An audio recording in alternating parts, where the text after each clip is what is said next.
మళ్ళీ సర్కారు వచ్చిన కాడ నుంచి ఆసుపత్రులు మొత్తం చందన చందన అయినాయి. డాక్టర్లు ఉంటే మందులు ఉంటలేవు, మందులు ఉంటే డాక్టర్లు ఉంటలేవని మొన్నటిదాకా మొత్తుకుంటుంటే అట్లెట్లా పురుగులు పడ్డ బువ్వ పెడుతురని ఎరుకైనాక దవాఖాన్ల మంత్రి దామోదర రాజనరసింహ సార్ ఊకుండే బాపతేనా బాగానే కోపమైందట.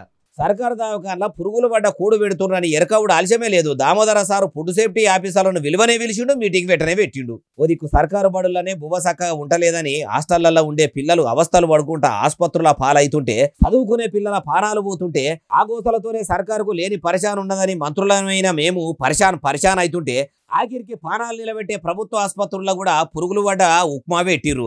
అయినా మీ ఫుడ్ సేఫ్టీ ఆఫీసర్లు చెకింగ్ చేయకుండా ఏడికి పోయినరు? గుడ్డి గుర్రాల పండ్లు దోమ పోయినరా, లేకుంటే గాడిదలు పెట్టే గుడ్లేరేందుకు పోయినరా అని దామోదర రాజనరసింహ సారు ఉగ్ర నరసింహులు లెక్క ఊగిపోయినట్టే మాట్లాడవచ్చు. అయినా గాడిది పని గాడిది చేయాలి, గుర్రం పని గుర్రం చేయాలంటారు. ఎవరి పనులు వాళ్ళు నియతగా చేస్తే ఈ ఫుడ్ పాయిజన్ కేసులు పాడమలే బువ్వ తయారవుడు దాకా రాకపోవు కదా అంటుర్రు ఈ ముచ్చటిన్నోళ్ళు.